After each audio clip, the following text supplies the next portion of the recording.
Congressional budget office यानी कि CBO की एक नई रिपोर्ट सामने आई है और इसके नतीजे चौंकाने वाले हैं। डोनाल्ड ट्रंप की मास डिपोर्टेशन पॉलिसी और इमिग्रेशन पर सख्त कदमों की वजह से अगले 10 सालों में 3,20,000 लोग यूएस से बाहर किए जा सकते हैं और इसका असर सिर्फ इमिग्रेशन तक लिमिटेड नहीं रहेगा, बल्कि अमेरिका की आबादी, अमेरिका की इकोनॉमी और लोगों की रोजमर्रा की जिंदगी पर भी गहरा असर पड़ने वाला है। तो सीबीओ की रिपोर्ट में क्या कुछ कहा गया है, आज हम आपको उसी के बारे में बताने वाले हैं। बहुत आसान भाषा में आपको सीबीओ की जो नई रिपोर्ट है वो समझाएंगे और बताएंगे कि अमेरिका को किस तरह से नुकसान होने वाला है आगे आने वाले समय में। तो चलिए शुरू करते हैं। नमस्कार, आप देख रहे हैं एनबीटी टेक और मैं हूं आपकी होस्ट नेहा उपाध्याय। दरअसल ट्रंप ने जुलाई में नया टैक्स और स्पेंडिंग लॉ पास किया जिसमें करीब 150 अरब डॉलर इमिग्रेशन इन्फोर्समेंट के लिए रखे गए हैं। इसमें बॉर्डर वॉल का एक्सटेंशन, डिटेंशन सेंटर्स और हजारों नए ऑफिसर्स की भर्ती शामिल है। सीबीओ का कहना है कि इन कदमों से लगभग 2,90,000 लोगों को जबरन डिपोर्ट किया जाएगा और करीब 30,000 लोग खुद से ही अमेरिका छोड़ देंगे, यानी कि टोटल 3,20,000 लोग अमेरिका से बाहर चले जाएंगे। इसका सीधा असर पॉपुलेशन ग्रोथ पर पड़ेगा।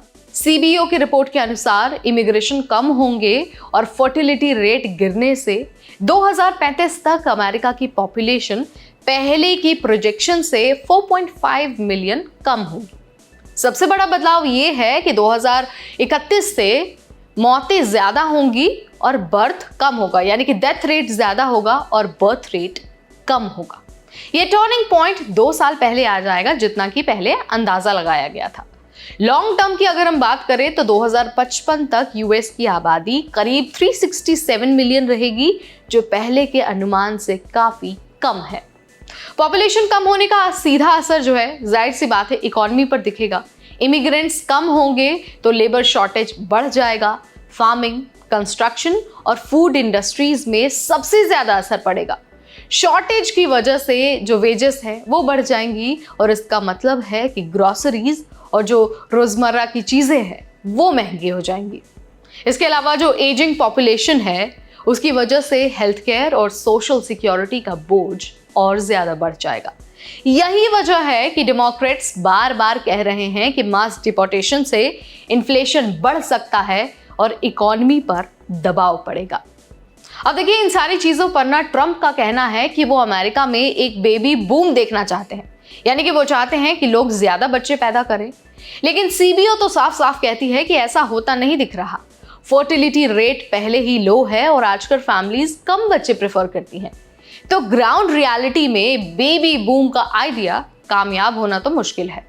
तो भाई यहाँ पर जो नतीजा है वो एकदम क्रिस्टल क्लियर है। मास डिपोर्टेशन से शॉर्ट टर्म में पॉलिटिक्स में फायदा हो सकता है, लेकिन लॉन्ग टर्म में इससे पॉपुलेशन ग्रोथ धीमी होगी और इकोनॉमी पर गंभीर दबाव पड़ेगा। कम लोग, कम वर्कर्स और ज्यादा बुजुर्ग पॉपुलेशन, ये अमेरिका के लिए आने वाले सालों में बड़ी चुनौती बन सकते हैं। सीबीओ ने तो ये भी माना है कि प्रोजेक्शंस हाईली अनसर्टेन है, लेकिन ट्रेंड साफ नजर आ रहा है। इमिग्रेशन के बिना ग्रोथ सस्टेन करना अमेरिका के लिए बहुत चुनौतीपूर्ण होने वाला है।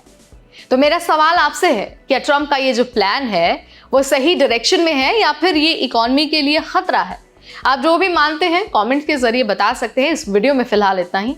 अगली बार फिर आएंगे नई जानकारी लेकर। तब तक मुझे यानी नेहा को दीजिए इजाजत। Keep watching NBT take.